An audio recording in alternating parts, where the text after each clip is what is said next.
Welcome to the CDP, the Commercial Directors Podcast, where we discuss all things commercial directing, treatments, pitching, problem solving on set, and commercial breakdowns. Now you host Evan Swinehart. 3, 2, 1, talk to me. All right, welcome to the show. Really honored to welcome Parker Schmidt, super talented director. He's going to break down a car spot today, which I'm super pumped for. First time we've had a director who has any car work. It's really awesome, so I think you guys are going to enjoy. Parker, how are you today? I'm doing great. How about you, Evan? Doing really good, man. Pumped to have you. So like we always do on this show, we kind of start off with your elevator pitch of how you got into directing. Your story is really cool, so kind of just let us know kind of that journey and how you got to where you're at today. Yeah, I'm appreciate having me, and excited to chat over some of the work I've been recently on this past year, and curious on like sort of your thoughts on it. Then too, it's fun to kind of like have a good dialogue between another director on this sort of stuff. I feel like it puts you on the spot, and you have to kind of know about what we're talking about. As I come from like a hybrid of a non-traditional and traditional background, I was competing in downhill skateboarding, like downhill longboarding, where I started in Idaho, where I'm from, in Boise, and I was competing for like 6 or 7 years all around the world, and primarily through Europe, the US, and South America. We would tour, and we had our team was sponsored by a bunch of different brands that we had to shoot stills and motion creative work for. And so that kind of just like opened up a bit of a sandbox of playing and just messing around in beautiful locations I would film in. And I think there's like a bunch of obvious utilizations between skateboarding and like automotive work and sports work. But when I stepped back from skateboarding, I tried going to college in Western Washington and to study kinesiology, which I realized very quickly that I was more enthusiastic about and not actually passionate about. And I dropped out after 5 months and then interned at a production company in Seattle called Free Ride Entertainment, where I sort of understudied a creative director there named Colin Quick that really kind of gave me a great crash course on like what the advertising industry had the groundwork for it, and like what an insight to a campaign is, like how you develop a concept from an insight, and how that actually gets executed. And then he recommended me to go to this art school that's like a hybrid advertising art school called Miami Ad School. And having like toured in Europe a whole bunch skateboarding, I had friends, and I come from a German background and was able to, one of the locations for the schooling was in Berlin, and that's where I just ended up getting into. And it was kind of like a post-grad program, but kind of like the mock portfolio pitch we had to do, I was taken well by the principal there, and it's basically like a 2-year program where you learn how to concept and pitch ideas, and it's just like boot camp for that. And you like rigorously like understood like how strategies are developed, how you like dissect a strategy to understand like an insight, and then that gets brought into the concepting and execution phase. And I realized pretty quickly that I was really interested in like the insight to concept bridge, because I think there's a lot of, and like what I was just especially drawn to were the campaigns that we would kind of do, like mock campaigns that I always leaned towards the ones that had kind of a good human element to it, that like you had to like extract like happiness, sadness, excitement, joy, like pleasure, like leisure, and how you need to articulate that to an execution. Then I interned at a bunch of different ad agencies where I learned I didn't want to be in an ad agency, but it gave me a really great understanding of like how direct, like we would sit into director pitches and like see how those would actually go about, and that's given me great insight to kind of behind the scenes of how pitches happen even before I started directing for pitches. And then I lived on my bag for 2 years, living around Europe. Started shooting direct to brand for like a camera, which that's like a whole thing too with like another mentor, and shot some work for Nike, and this is kind of like hybrid stills and motion work that I was kind of just like building up a bit to be able to give myself like a baseline portfolio of something.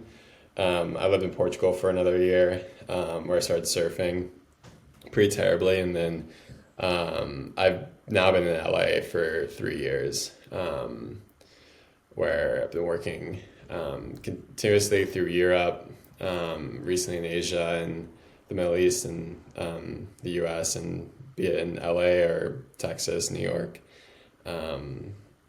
Through the incoming months, I'll go to Estonia for a shoot, come back for a shoot in the Eastern Sierras.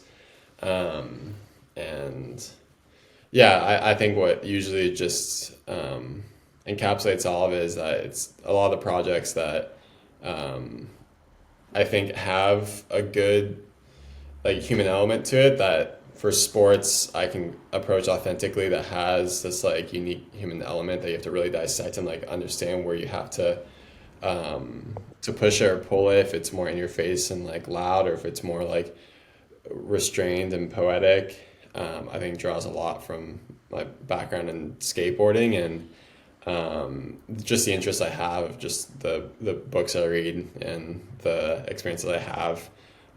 Is usually always something I try to approach projects just with a bit of heart to them. The Miami Ad School is super interesting to me.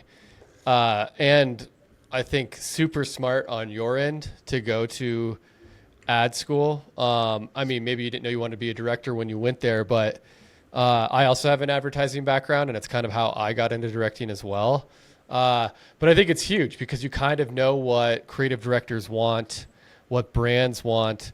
But talk a little bit more about like that class you took that was kind of on pitching and whatnot, because I feel like that's huge, right? Because a director's whole, like, I think one of the biggest parts of directing is communication, and you're trying to communicate an idea and you're selling ideas, not only to crew members to make them understand what you're going for, but to a client and trying to win them over. So kind of talk about like maybe what was some of the most valuable things you learned at Miami Ad School that help you now as a director, but more specifically around kind of that class that you took with pitching. Yeah, I did an art direction program. You could do art direction, strategy, or copywriting. And art direction, I'm not that great of a graphic designer. I like good typefaces when I see them in layouts, but I'm terrible at InDesign. Like my treatment building process is atrocious, but it's where I see my strong suit is I have the most backwards way of designing treatments, but they work. And when I get the chance to work with real treatment designers, they like can speak their language a bit. And I think the pitch classes would the development of the pitching classes where you had to like develop a concept. Like they would give us a mock pitch for a bike helmet, and you had to like come in the next day with like an insight on bike helmets and then a concept to be able to realize that buy. And it had to fill out like a postcard, and like it was like a class of like 15 people that we all had to bring in, I think like 3 to 5 concepts based on insights, and they would just stick them all up on the wall. And the like practitioner who was like a CD from an agency in Berlin, or like an art director, would then just start going around like pulling off all the post-it notes, like all the bad ideas, and then like it would just be left with like 2, and then they'd split the class, and we would then like develop those like in a mock setting, create a board out of them, and then present them. And so like I think it was always the most like simple but like upside down ideas that always worked really well, which I think still work really well in the concepts that like I think we get to see in boards, but was just always difficult was just being able to articulate an idea in a very simple manner that you could still bring something unique to people without having to take so long to explain, as you should be able to see it like in a snapshot and be like, oh, I understand why that could be interesting. And I think the pitch classes and like the translation to that to directing now like suits us and like how we know how to carry people through a story, because like the agency has already like had an explosion of ideas and developments and like what's the best way to like execute this for our client. They funnel that all into a very simple idea that can then be like briefed to us, and then we get to unravel it again. And so it's an interesting bottleneck that the CDs, ADs, and copywriters have to deal with, and be that transition point for us to be able to unravel it into. So it's something that I think through like skating, I have never been more mentally or like just exhausted after like a pitching class than I was like racing, just because like just how much thinking you have to do, and people get so flustered and so caught up in it, but like it's not like heart surgery. Like yes, it's our livelihoods, but like people like would get so tied up in it, and it's like not that serious, and you're supposed to have fun with it. Like these are supposed to be fun things that are exciting, but there's politics, emotions involved, and understand that people's hearts get tied up in it. And I think just having those dry runs of pitching in front of like clients, like we would do like spec projects for like Uber in Berlin, and like how we're gonna get people using the scooters more, and like do like out of home campaigns, and we had to present those in front of like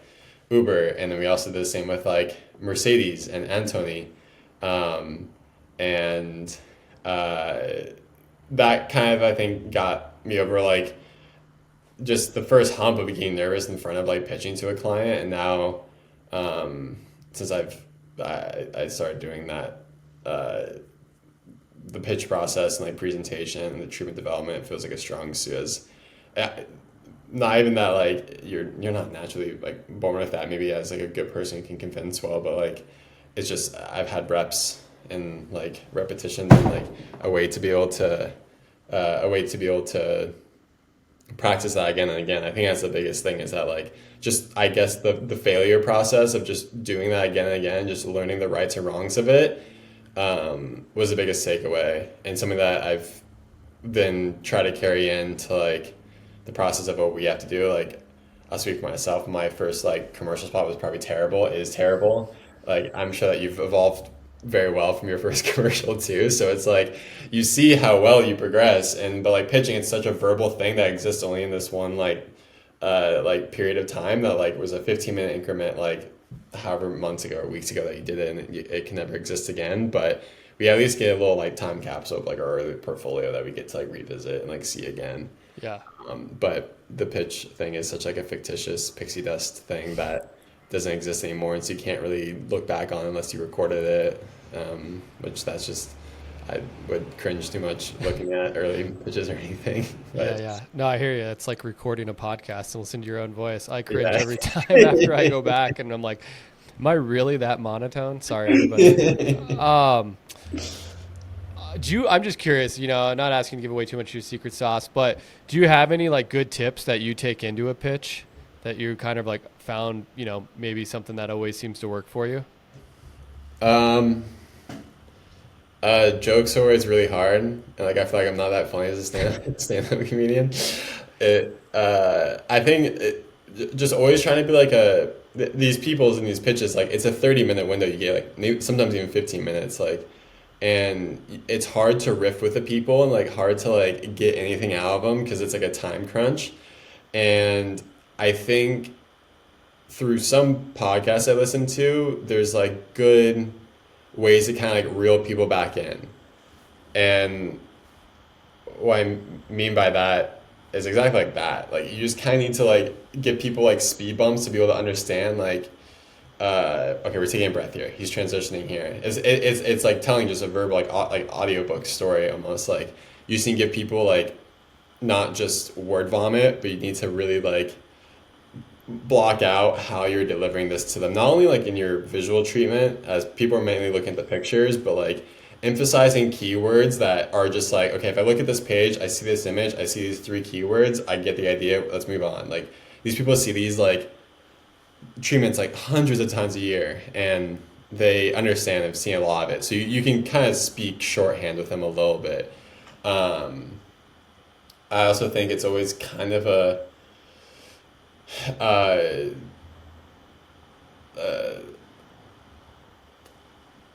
high risk, high reward to go into a pitch so confident in crew or like a music choice, but um, I I consider that like a pitch. I one I in the presentation before even talking to them about it, I'm like, I think we should use like this song. It's like a lyrical song that like isn't typical in like a commercial thing to use like lyrics and music unless it's like a music only, no scripted piece. And they're like, that was bold, but we loved it. I'm like, okay, thank God. Like, and it's probably like what won me the pitch. Like taking bold strikes like that, I think really pay off as you're usually, it makes sense why you're in the room already. And it's kind of being that like specialist, of the three directors that you're going up against, like yourself and two others. Like there's usually a standout of like who makes the most sense for this project, and you're not going to be all the time. And like that's like you can't win all the pitches because you're not the like not everybody's the perfect pick for every project. You don't really want to be like a generalist like that. Like you want to be able to approach it with like your unique conceptual approach or the insights you bring or the visual execution you do. And so like whenever I lose pitches, I'm like, there's a million reasons why I didn't win that. And like I think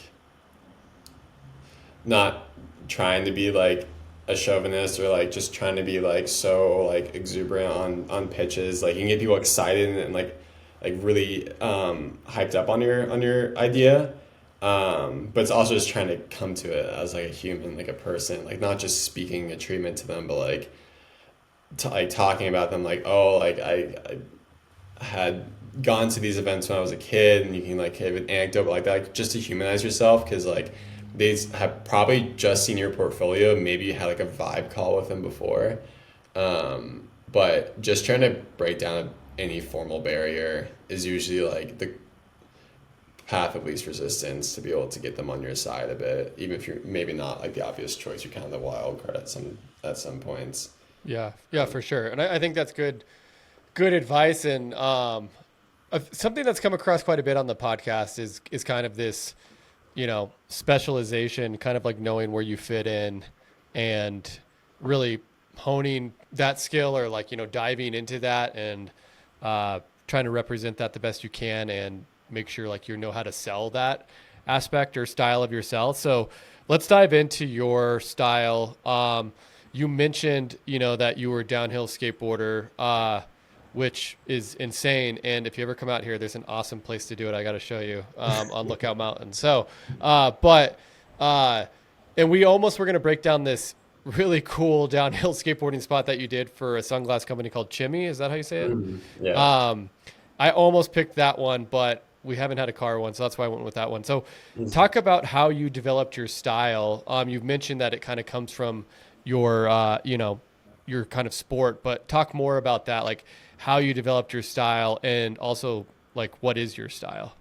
Well, I briefly mentioned before of just kind of like always dissecting the human experience element of projects, and that's on a spectrum from like really in your face, elevated, otherworldly scenes that kind of don't exist in our reality, but we can kind of like elevate them and find excuses to like let a brand live in its own world. And like what bridge that we can take people from ours to theirs. The easiest way to do that is just kind of like that, just a very simple emotional cornerstone to it.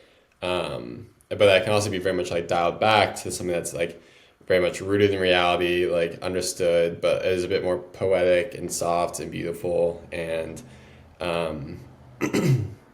those are usually the projects I get asked to pitch on. Like I get asked for plenty of car and sport and like luxury projects, because like those just tend to be the tendrils from that concept that come around the most. But it's also been like insurance commercials, like stuff for like tourism boards, because there's like always this like human component that people want to extract and elevate. And that's kind of like, I don't usually get asked to do kind of like the sheet metal like car projects, because like I distort the image of the car, and like it's not always in the best light and stuff. And you're like, we were shooting in one of my DPs, and Jasper DeClout and I were in Dubai shooting, and we put like a split diopter on the Ukraine, and you couldn't see the car, and like the agency like loved it, and the operators of the crane are like, it doesn't matter which way we point the camera, you can't tell what's what. And it's like the excuses to kind of do a bit more of those like manifesto or ethos or like spirit projects that you kind of need to articulate what this brand stands for. And that's always something that they want to articulate in like in an emotive sense. I think the easiest way for me to get into that was like extracting my like the very few people who've done downhill skateboarding, and that easily translates to other action sports. It's like a very a blissful but scary experience that you have, like going and skating like 60 miles an hour on a piece of wood in like a country that you don't know how insurance really works. And it's something that I can kind of like pull from that, and if I want to give like a full throttle like feeling to a scene, it's something that I can be pushed into. But if it's something that needs to be a bit more like gentle and a bit more sensitive, I think it's something that you can kind of explore that like internally of how you need to articulate that. It just comes down to the scripting and how people situate and see why they bring you to a project. Because at times they want you to come like as yourself to realize the project as you have before and your unique perspective, or sometimes they just want the hope of their project looking like that when it's not necessarily what they want. But I think that's something that we like all sort of have to battle with, is like why we're in the room, or like why we're doing this project. It's like, and that's I think another fair question then too, that like I always enjoy kind of putting agency or brand people on the spot, is like, why are we doing this project? And because it gives me the reason why then too, like to be able to better understand. It's usually a very simple answer, and I'm like, great, like that's awesome, like let's explore that more, and like what can we really make sure that how that can get across. And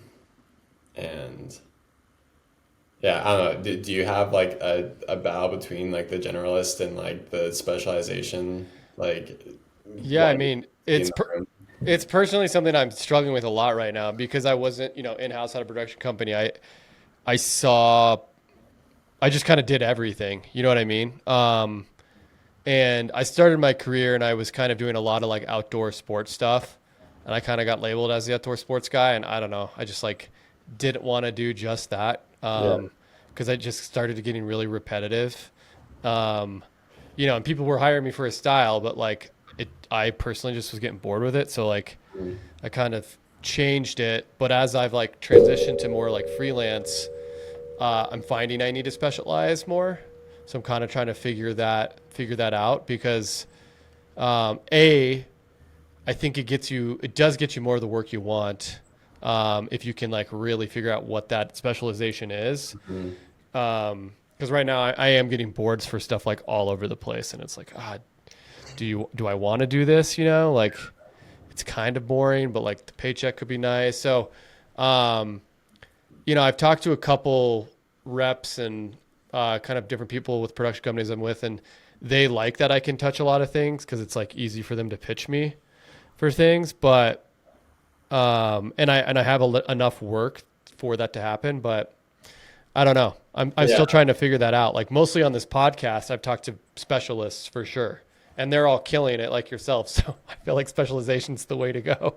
Yeah, I mean, it's an optics thing then too. Like you can provide or remove context of your portfolio just as you can like in an editing timeline and like not linear like edit. Like you can present yourself like, I could remove all the sports and like luxury and like emotion work in my portfolio and like just have cars, and people would just think I do cars. Right. And like it's a very obvious thing to like kind of look at, but like you don't need to always show all your work, and it's something that you can get really caught up in of just trying to always improve from your last project. But I kind of see them all as like ingredient lists as to like, what is this providing? What is this adding? What that if this is just like a very personal project that I really enjoyed, or I think in different regions and different parts of the world, then too, markets, different creative markets have different focuses that uh, like the German market does a lot of automotive and fashion work, and they also do then like a lot of like local like comedy and like German spoken commercial spots in too. Whereas I know that like Asia, it's a lot of very story told forward projects, a lot of like luxury work then too, but they don't have a lot of just like unspoken montage like automotive work, and I think it's something that you just kind of need to. That's a reason why it's really nice to be able to work with reps and agents, as they just again see so many of these things like agency folks do, that they can kind of help you dissect your portfolio and what will kind of best work in their region, and be like a guiding light to be able to get you into that niche further, or and so you can kind of like spread yourself out and give different focuses to different parts of the world then too.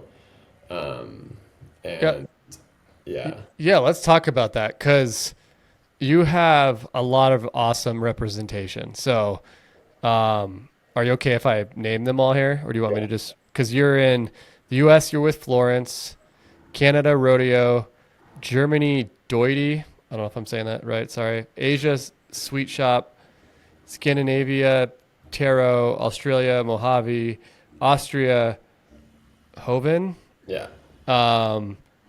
And then you have International Equals Management and House of Spoils. Like, that's awesome. And I can see like why you get to like travel all over the place. And honestly, when we first met, I thought you were from overseas. I didn't think you were, just based off your work alone, has like a very like, to me, international feel. It's the optical illusion, as I was saying. Dude, I know. It was not some kid from Idaho. I love it. Yeah, it was sweet. So, like, I'm just curious, like, like, how did you go about getting representation? And was it a strategy to try to get, like, kind of all over the globe, or did it just happen naturally? Kind of walk us through that process.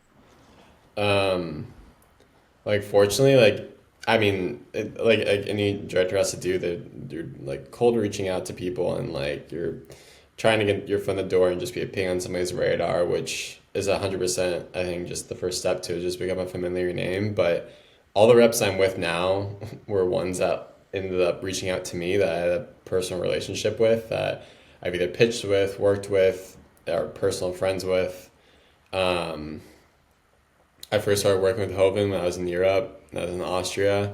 And just from the work there, I think went then, I was rep at that point in the UK, and then Canada, then went to Germany, Asia, Australia, Scandinavia, and the US. And they all ended up just being people that I think kind of saw my potential early on and just wanted to take the gamble on that, because I think as a younger creative, you kind of need somebody to wave your flag for you as just like a stamp of validation that you're able to go up against people that have like 5 to 10 years on you.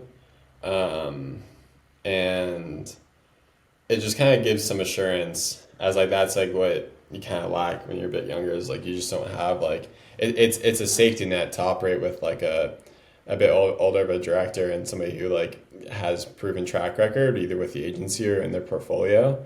And so all these production companies were able to help in personal projects to develop work, able to mentor in a portfolio sense of direction, able to utilize their internal resources if they have like an internal post-production company like Florence utilizes like their post house that they are sister companies with Church, Editorial, and Ethos, Color, and Possible Objects as this kind of like moving force. All work independently, we're all under the same umbrella. And so that's immensely valuable for a director to be able to utilize, especially early on in a career. And like the guys at Mojave then too, I knew one of the EPs who I shot like an early like a camera project with, that I knew one of the other APs through House of Spoils because he's a photographer as well.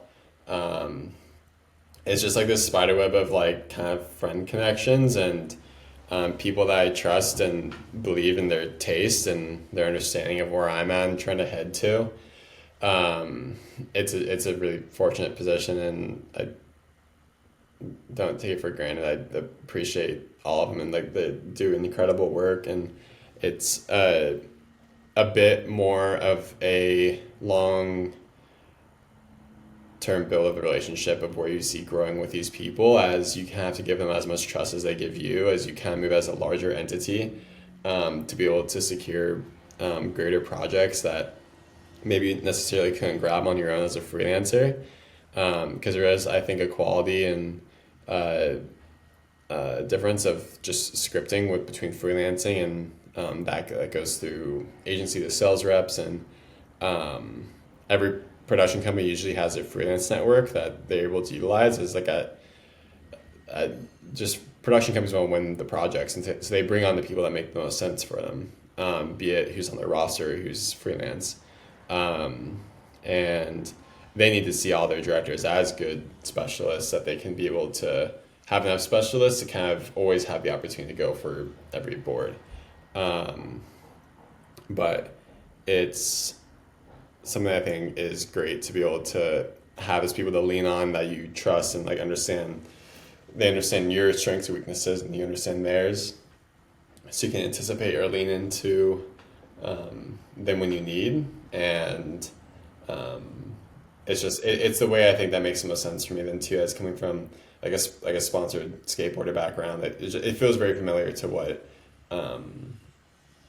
that period of my life was like then too, is kind of moving with these people like as like we're all like a family and being able to move together as a unit. For sure. Like, how many boards would you say you're getting on a, I don't know, monthly, annual average? Monthly is probably around like 10 to 12. And then, yeah, unravel that to then annually then too. Like I would say about probably like 150 a year. But I can only really do like at most a project a month. And it's always hectic because like at the moment I'm in post-production on one project. I'm prepping for one that's still only like 3 weeks out, and then I'm in development for another in August, and I feel like I'm underwater. And that's just maybe my tolerance. That's just something that builds. But it's something that I think you kind of get brought in. Sometimes you're like a consultant to creatively advise them and help them develop projects that can be like feasibly realized and in film. And I'm always usually pushing them to go simpler on ideas, because I think a lot can be articulated in a very simple way. And knowing kind of like what resources we have available in projects, what we can like best utilize and turn up all the little like filmmaking dials to make sure that like this project's gonna get to the point that we all expect, as everybody's there to make something fantastic. Like it's something that like nobody's against the project when they're developing them. The reason I asked that was, I think there's some debate of like, okay, is it better just to, I mean, yours are okay because they're all over, because you only have one US rep, right? You don't have like multiple where, it's kind of like by different region. But that's kind of what I've been trying to explore, is like getting in with as many companies as possible, just to try to get as many boards as possible. Because just because you get boards doesn't mean you're doing that job, for people who don't know, right? You have to be selected and then triple bid. So there's a lot of work to be done. So, sometimes like if you're doing, say, 150 boards and you're doing, once a month, you're only doing like 12 of those, or maybe 10 out of the 150. So it is a numbers game. So I'm trying to be like, okay, maybe the more boards I see, the better chance I have to get the work. So I feel like that approach to having, it's kind of as many reps or production companies is awesome. I mean, there's validity to that too, and that was something I was doing when I was freelancing. But you kind of pick up on like which production companies are kind of pushing projects to the most, as it's always just kind of dicey, as everybody has to cross check with you to see if you've already been submitted on this project. It's kind of like the unspoken rule that you can't be submitted twice on the same project from two different production companies. Is just a political thing, and I think it's just a cleanliness thing of just realizing who's putting the most effort into you. As like everybody's more or less kind of seeing the same boards unless they're working direct to brand for some projects, and I would say like you kind of pick up on like who's into you the most and picking up on that early and like having a bit of a conversation with them. If you've had a project or two with them or like you have a good feeling with them, it's something that they can put more resources behind you. And if they work with sales reps, that they can be able to put you a bit more in the spotlight and be able to give some more weight behind you, as it's a bit of just a commitment thing that you have to take on that ends up working out and sometimes doesn't. And I've heard both stories too, people that flourish in freelancing and others that do better in a representation system. And I think it's something that is just a matter of what type of person you are. I'm not like an entrepreneur type that can just like run my own stuff like that. I like structure in that way, and knowing who I'm going to projects with, and there's enough uncertainty in the type of work that we do, and just in projects and like what we have to take on ourselves. So like just having that a bit alleviated, just I think helps my brain just work through projects. Well, let's get to your work, but this Dodge spot. But I want to talk about first, before we go there, is your car work, because you have a ton of awesome car work on your site and on your reel. But like you said, you called it what, like sheet metal? It's not like that. Like it's very like I don't know, super like high conceptual stuff. You've got Dodge, which will break down. You have Lexus, you have Kia, and a lot more, Cadillac. But you also have like a lot of like concept car, right? Are a lot of these like concept cars or like new car work, and it's all like amazing, beautiful stuff. And like you said, like in that one, like you weren't even showing the car, and they were like loving it. So I'm like, I'm always like jealous. I'm like, how do you do that? Like how are you allowed to do that? But like maybe just talk about how you got into car work and kind of what that world's like. Yeah, like the first, like, I guess hybrid car project was when I did with Leica. It was for a camera company, for Leica Camera, and we did like a portrait biopic vignette on this race car driver, Andre Latre, he races Formula E for Porsche and does endurance racing at like Le Mans. And we filmed this project with him as home in Monaco in like the south of France. And so like he has a handful of Porsches that we just kind of got to use, as he's just an ever-giving guy and was just down for everything, and had him wake up multiple days early in a row, and he was a champ about it. And we were just very intentional, as it was a low-budget shoot, and it was very intentional about like how we're going to go capturing these vehicles when we don't have all the resources for them. And I think that's kind of like was the start of it, is just like understanding how to very simply capture these cars that it's just an inherently expensive process to shut down a road, work with Ukraine operators, be able to just like have a precision driver. And so that one just came together pretty easily, as we knew that like he had car resources that we'd work with locals to be able to drive on the right roads. And we did some like really fun VFX work that also kind of broke into the automotive world at kind of like another worldly level. And I think it's just kind of like a thing they built momentum with, that like once one group sees it, you kind of just keep snowballing a little bit into that direction. And that's what just happens to be like, it's just a subject medium that I enjoy doing, but it's not like the reason why I enjoy doing automotive work. It's kind of just what emotively can be expressed in these films, and how can you best articulate those in filmmaking. And I think be it Dodge is probably one of my favorites I've been able to put together, as kind of brought together a lot of my favorite things. Like I love, like, be it sci-fi films and things that can kind of like twist reality, and reasons that you can kind of create fictitious scenes, and things that could go a bit more into like practice, basically, for like what I wanted to experiment with before doing like a science fiction film. And that's why I see a lot of these as like they're kind of like tests to a way of like what I want to play with on my own personal projects that I want to do then too. And that's kind of like my selfish interest to it that I think is pretty valid for any director that is playing in this field. That's awesome. Well, great. Let's watch it here. We have complete clearance for launch. We are go. 20. Creator of the heavens, the infinite space, and the tiny atom, also created us with glory and honor and gave us dominion over all of creation. No single space project in this period will be more impressive to mankind for the long-range exploration of space. 5.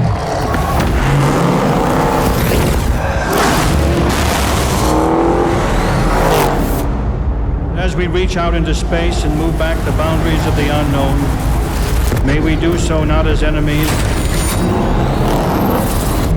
but as friends and honest seekers after truth. Okay, so sick. I love it. Sound design is so good. Cool. Well, let's start with how you got the job. You know, kind of talk about where this came from, and what the brief was. Yeah, like, so this was, I think, a year and a half ago, and I was independent in the US and at the time, and I got this project from Underhill Films, who they were given this, sort of already awarded the project, as it was through Condé Nast, who kind of works as like an agency and distribution partner at times, where they were tasked by Dodge to be able to work with this talent, who he's an ex-NASA engineer that did a lot of work on the Mars rover mission. And this was like an electric vehicle that was like a heritage design that had an electric futuristic component to it. And I thought that sort of heard 1,000 times, like, story told component of, I hate the word juxtaposition, but like that juxtaposition between like this heritage component brought to new age tech, I thought was an interesting way to be able to approach this. That I think the talent, his whole team was laid off as the Mars rover mission got iced, and so he had to kind of figure out a way to be able to like move beyond something that was what he believed was like a peak of his career. And so he actually took a lot of his lessons learned and started doing public speaking and just teaching about the advancements of human technology. And that's where I thought it was really fun to be able to develop a lot of this like archival NASA imagery and be able to push that in a way that we show a bunch of like heritage ways of like space exploration, then visually push to like what like tech advancements we've accomplished today. And what they wanted me to do was be able to find ways to articulate these very tech savvy components and like features of the vehicle in like a both visually stimulating and emotional way. And so like the shot of the hand was supposed to show the different pitches that the exhaust does, because it's an electric car, but it sounds like a charger. There's a giant speaker in the back of the vehicle. They can change the sound. And so in one of the product films, they're like switching the sound, and like his hand goes over it and the sand just changes different heights of what it hits to. And then obviously like just the power and torque and drive of it, we were able to showcase in a studio setting by doing a lot of very mock motion work at high speed. We had more scenes that didn't make this hero cut of him at his laptop, working on like a lot of like the different adjustments that you could do on the car. But they just kind of need to have a director who understood how to articulate like tech and speed and like sort of these like really like remarkable like human engineering achievements in a very digestible way that kind of was a bit more twisted and conceptual, and I think it worked. But Yeah, no, it definitely worked. That's so cool about the sound and the sand, because I was wondering, I'm like, is that it's an EV, but like you can hear the rev of the engine. Mm-hmm. Was there anything like you had to really push for that like wasn't maybe boarded or like, not concepted from Dodge or the agency, and you were like, hey, I think this would be like really cool if we did this? It's any car spot. Anytime you're shooting not the car, and you're taking a lot of time, like probably half the shots we're doing isn't the car. And that's always nerve-wracking. Like the first shot of the day was the first shot you see here. And we didn't show the car. And we're like, what's happening? And that's a lesson learned now then too, just how to structure a shoot. But like this opening this bay door is like one of the first takes we did, and is just a part of it. Like it's something that I'm like, we need to show good human elements and portraits of this. And that we have scenes of him in the fog, we have like scenes of his eye, just solo portraits then too. And that's always something to push for. We have like these like sort of like cloud exhausts going through like the contours of the vehicle too. Just things that are like abstract that kind of like distort the vehicle, like sometimes like has to be a bit of a push, but I would say like that's probably like were some of the biggest pushes then. And Yeah, this opening shot I love, because when it's you're black, but like you feel this camera movement, but like the first time I like saw it like right here, I thought we were actually going over the car, and that was like your softbox almost reflection until we saw that. But like this is like a pretty simple shot, but just like how you moved the camera into this and like this silhouette, I love it. Yeah. So awesome. It's a part that like I get really involved in editing, and usually always do like a director's assembly on these. So like I knew where this was gonna sit and what we're gonna hear, and so like doing a very simple shot, but you have opportunities to like push scripting or sound design and make it feel denser and richer and have a higher value of production design to it, is something that I think that you can kind of again like dial these different knobs of filmmaking for each shot then too, and just kind of know what you want to lean into and stray away from. Is doing something complicated on that with all the added levels of what I knew was gonna be on top of it would have just been like, it would take away the emphasis of that shot. For sure. And yeah, I guess the sound design is so good. How much of like sound design are you thinking before you shoot? Like obviously, there's going to be sound design, but how much of that are you planning, or is it all just kind of more something you do in post?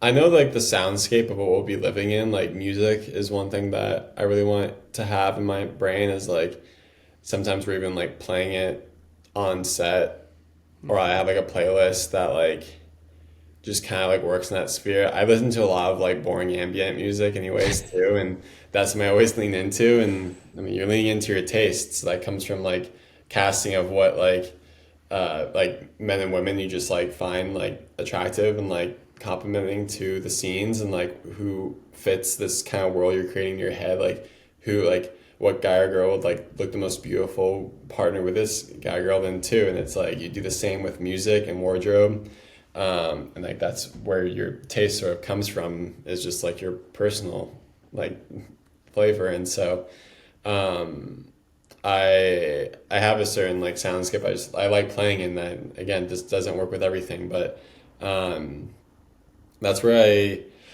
I have some really phenomenal sound designers like Tarek Satani from Berlin that he just gets it. Like he knows what I like, and like I love what he does. And so I'll kind of introduce a world to him. I'm like, just exploring here, and he's like, great. And if anything, he pushes it a bit far, and we have to just dial it back like 15%. But he does a phenomenal job, and there's many people like that goes into editors and colorists too. But having those people that just wins like that is going to smash these projects. Like I think Tarek also had done, I think before after this, the Chimney project. And that was a bit like softer and a bit on the back foot. I always kind of picture it like soundscapes as like it's a shape inside of a room, and it's like, is this shape a sphere, a square? Is it metallic? Is it sharp and jagged? Is the room like foam, or is it like reverberating mirrors then too? And that's like kind of a language that I like looking at as like it just like materializes sound a little bit, because like also giving notes on sound is kind of hard, as you don't have like a physical timeline to it. You do, but like in sharing and passes is like you don't have that as literal as much as like an editing timeline. So honestly, it's just having like a wide vocabulary of sound and editing then too, and to be able to give challenges to these creatives that feels like it's pushing them or something new to them, as that's what usually gets them excited. So like what was the room for this Dodge piece? I think it was a black room with a black, what was it? I think I said like it was like the sand. It was like a square. It was like a cube with that sand. I think I said cat litter. I'm like, it should sound like music. It's like as if the shape is a speaker. It's like, what does that speaker have to get through to be able to reverberate in the room?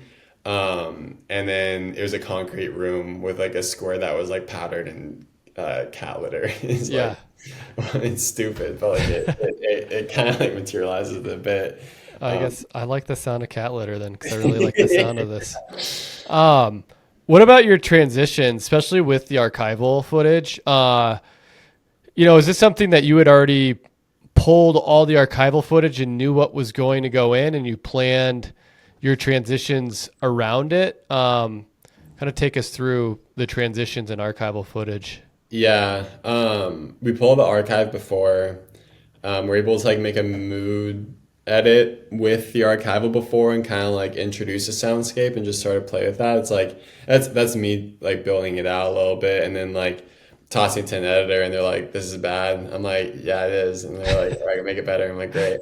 And then and that's a go-to editor. I work with Lucas Raimondo. I've worked with him since the start of my career now too, and he knows my preferences and I know his too, and he found a lot of really phenomenal moments in here. But like, we're really just not making this complicated. We're like, all right, we know what like our A, B, and C moments we have. We know what introduces and exits each of those, and so those are what we can build for. We're just kind of like shrinking down our targets a little bit. Like in the grand scheme, we know we're starting here, we know we're going here, but like we have these like turning moments that we can build through also, and that we know what category of work we want to have in each of these. But it's a non-linear edit. It's something that like you have to really feel, and like it's Lucas and I just like spending hours to be able to crack over this. And when we know that we want like and what carries us the most, I think, is the scripting, which we extracted scripting from the archival image from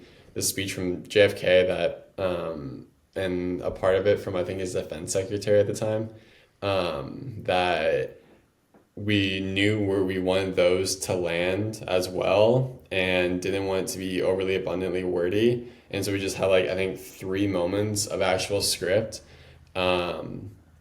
and that those were kind of like our moments of breath, and we just wanted to ramp that back up as soon as we got back out of it. Even moments where like that all continued at once, and that's when you just need a really good mixer to be able to balance all that out. But it's just like that puzzle piece that you're putting together, and I think not just trying to look at it too zoomed out, and kind of zooming in like middle of the way, and being able to take things just at chunk size bites to get through it.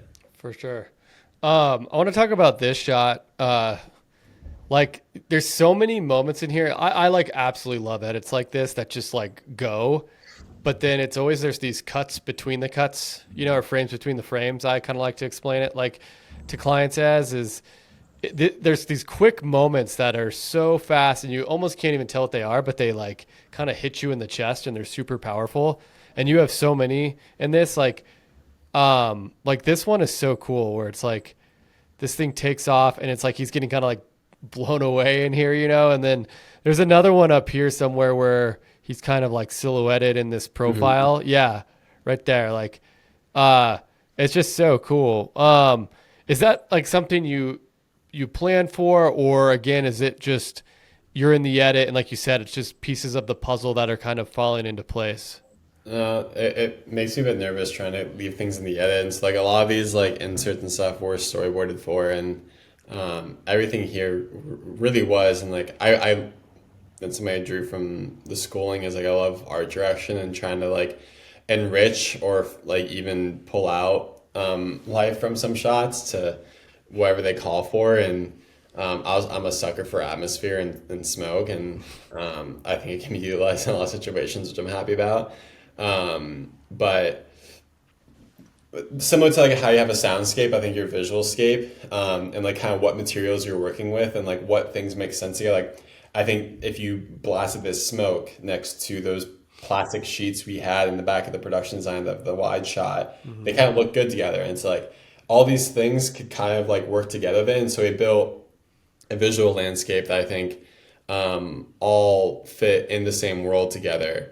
Like we could blast that smoke over the table on the left and it would look incredible. I'm sure it didn't make sense to do, but like it's just kind of like building together these different practicals that I think work well together. And like the smoke was motivated by like the drifting of the vehicle and like how the car like we recontextualized it by a space shuttle launch. But originally in the client version, the car drifts really well apparently, and they wanted to show they had VFX shots of the car drifting, and they wanted to then practically show it like billowing in smoke around him, and that was our way of doing it. And so they're all motivated by something that's like rooted from the concept. Like that's like there's always the North Star of like what's the theme of the film, and then what's it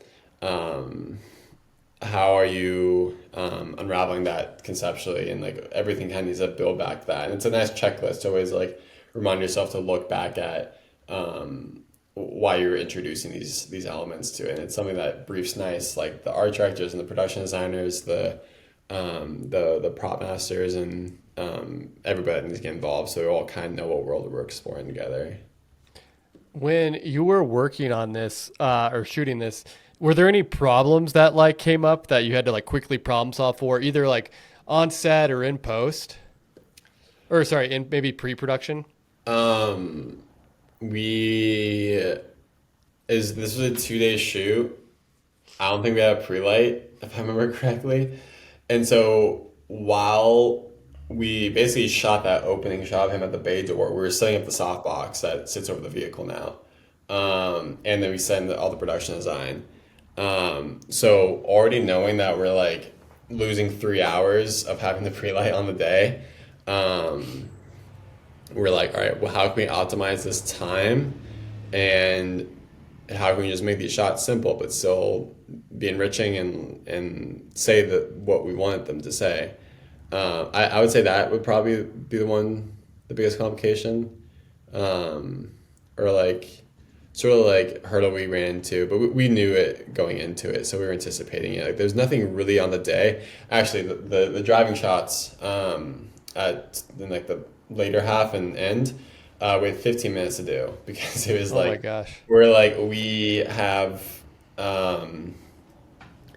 that top over shot actually is just the crane going over the vehicle. That Oh, is really? crane going over the vehicle is static. But everything where you see like it doing flybys, like joust shots, and then tracking with it. I think we had 3 tries at driving this car in this warehouse before our day ended, and we had a very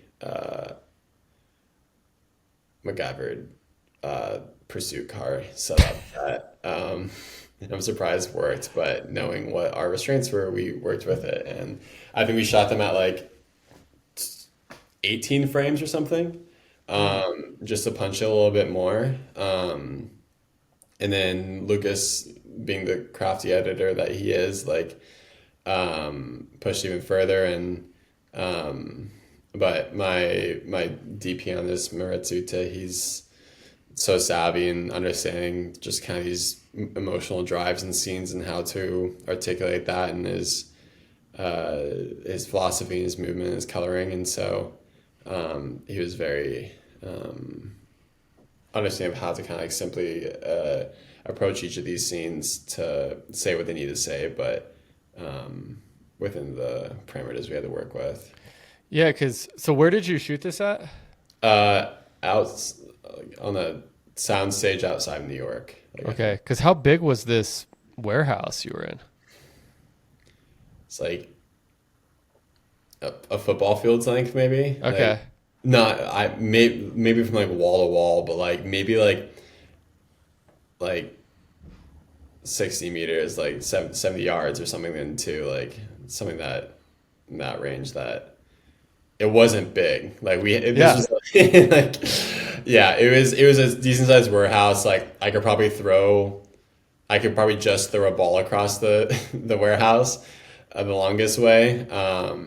But it was definitely. Yeah, because that seems like that would be challenging to like try to coordinate that, because you don't have a lot of time to like get up and running, and it's just a small window. Yeah, I mean, thankfully it's an electric car, so it takes off quick. But we had the team production van that we pulled the seats out of and strapped down the dolly with the lowboy and underslung the gimbal to be able to get these shots. And, Oh my gosh. It worked out. It worked out great. Like Was that a budget thing then? It was just like it didn't really make sense. Like I think our location got locked like the day before, and so we really didn't know what we were gonna work with, and so it kept changing. I'm honestly happy it ended up being this location, but it wouldn't have made sense really bringing like a Ukraine into here, just because it was a tight space, Right.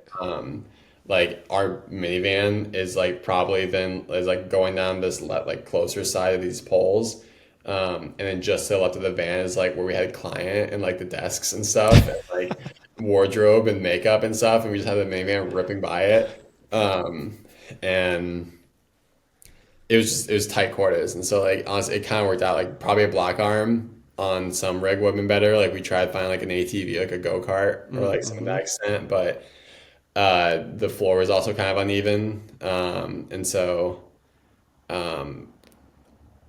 honestly just having a bigger space would have been a big solve, but it all ended up working out pretty well, I think.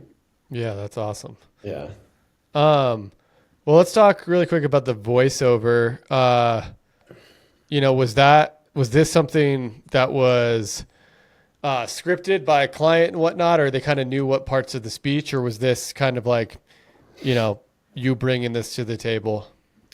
So this is an alternate script that I just thought was a nice way to approach this, and gave some rhyme and reason to some of the more vintage or the archived scenes too. And it's a speech by JFK that I think a lot of people have heard, and I thought was just a good excuse to use this, as I've been wanting to use this before. And this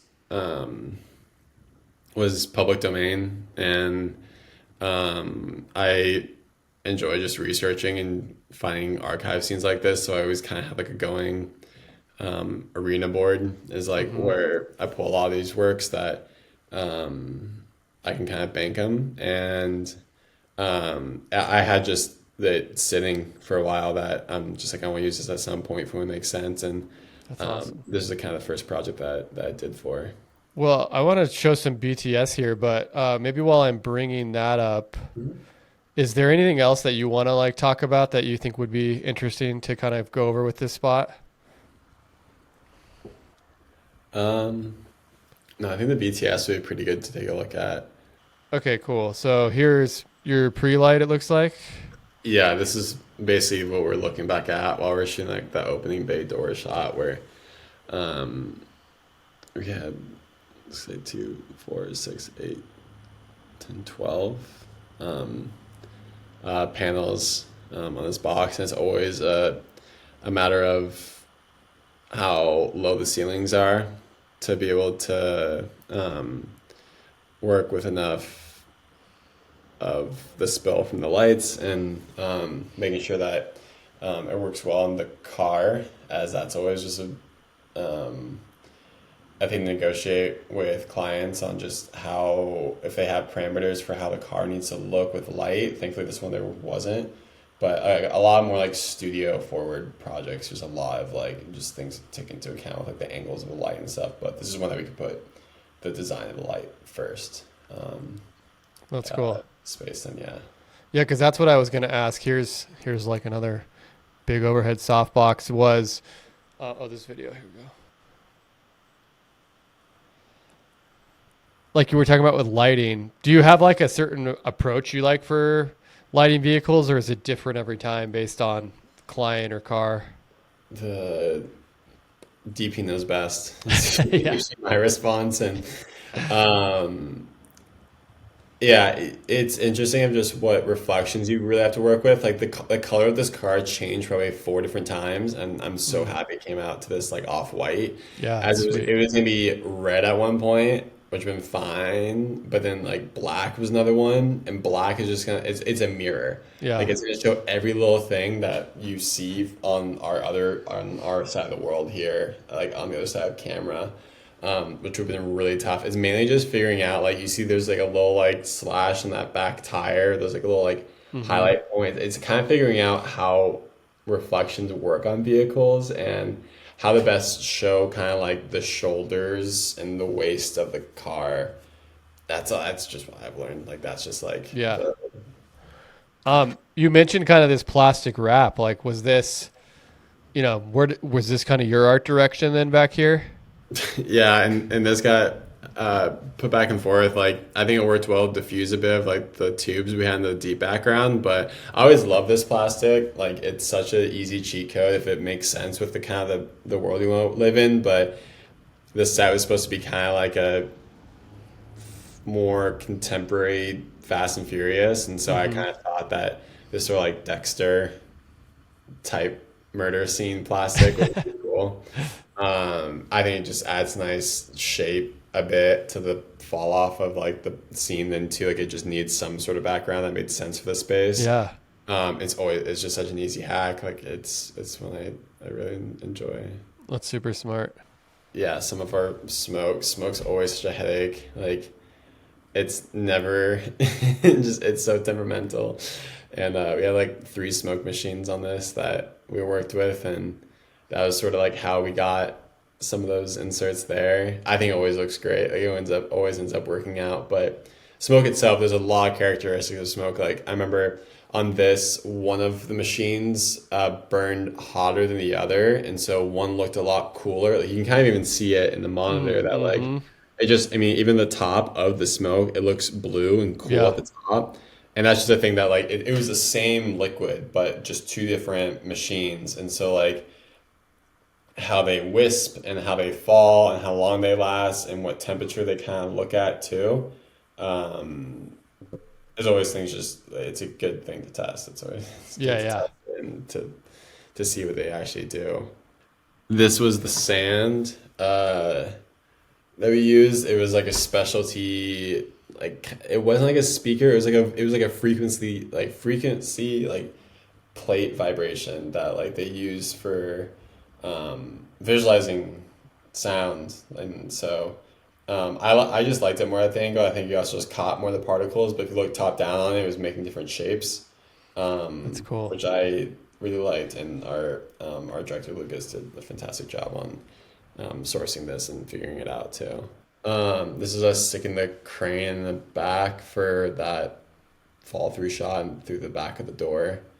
That I really liked, and it just fit through there. Yeah. Yeah, this was us. This was probably Moritz under cranking a bit on this and being able to get what felt like flyby shots from like pursuit car.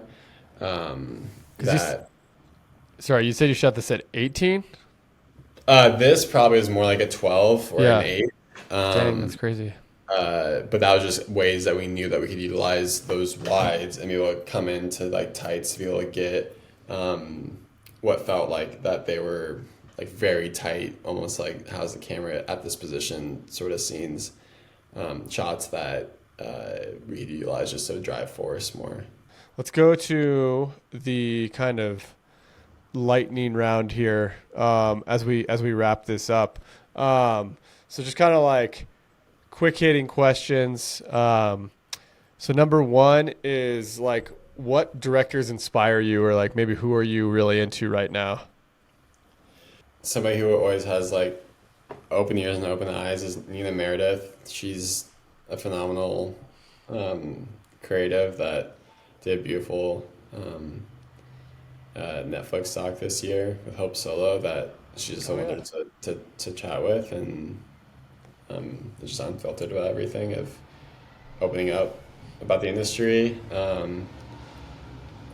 Daniel Askels, he's my AP and then a director at Tarot as well. He's somebody I've always like looked up to incredibly, and is so great at just developing worlds and scripting and art direction, and such a caring guy. There's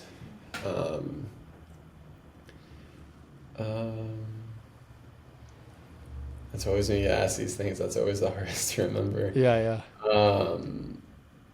There's people like Daniel Wolf, and I think also has an incredible job at realizing works that can take a very serious subject and make it approachable and friendly, and like be able to articulate new ideas for brands that haven't seen done elsewhere. And Duncan Wolf, he's a hilarious guy that does a phenomenal job at his art direction and the way he develops characters and scenes.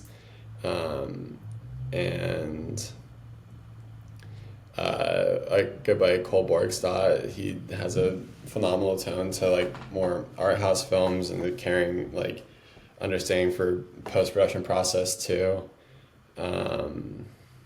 There's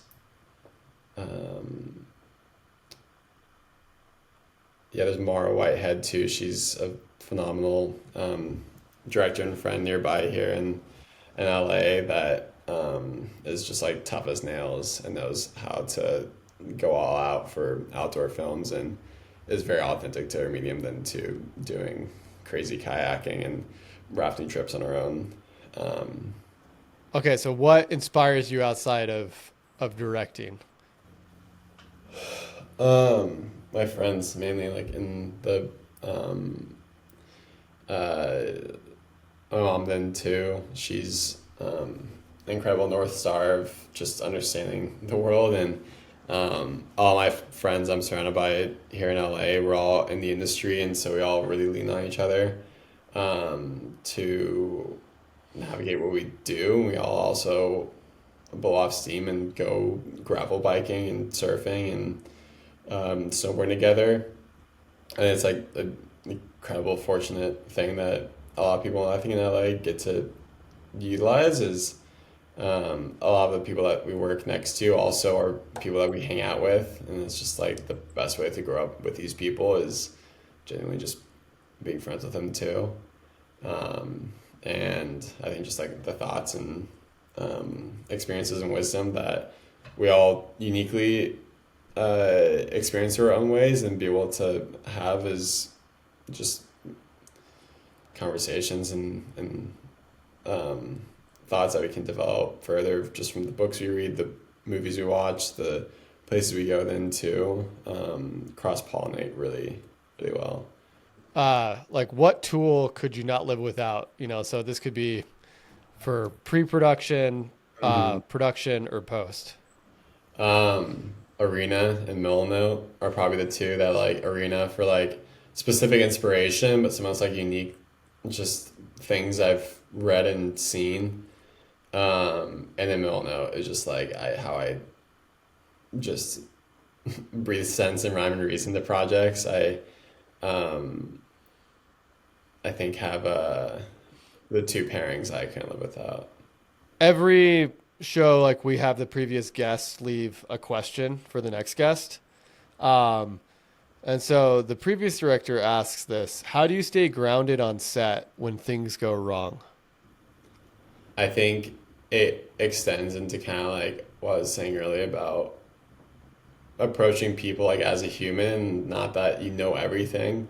Like I love asking the people I work with questions, and like probably too many questions where it's like, what do I know? And like, what am I bringing to this? But it's always something that I'm just very open about asking questions and like asking their thoughts on things. And so when things have kind of ran astray or like didn't end up on the day as we planned, it's like very sort of like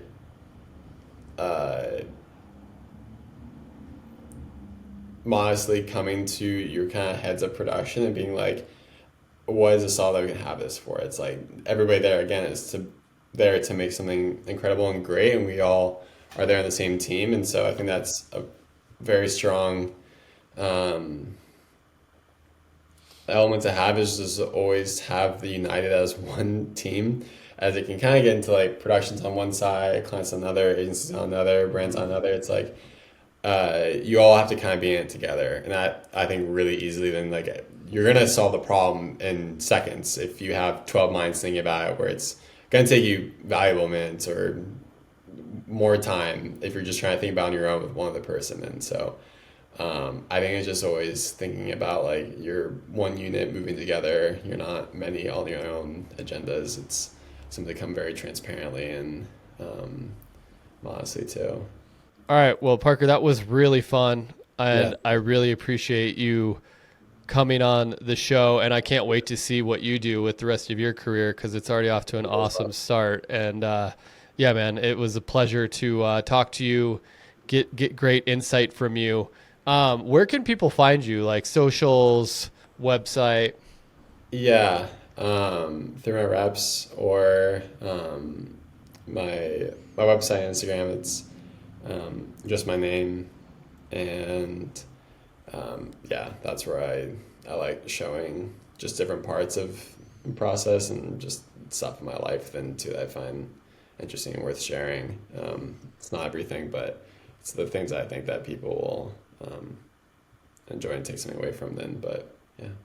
Great. All right, man. We'll take care. Yeah. Thank you so much, Evan. All right, that does it for another show. Thanks for watching the Commercial Directors Podcast, and please subscribe to the show on any of the platforms where you listen to your podcast and on YouTube. YouTube's a great place where you can actually watch the breakdown, so make sure you subscribe. Also, give us a follow on the gram at the Commercial Directors Pod, and please DM us there. We would love to hear from you on potential guests you'd like on the show and what topics you want to learn more about. Or you can email me at evan@swinehartco.com, and that's SWINEHARTCO.com.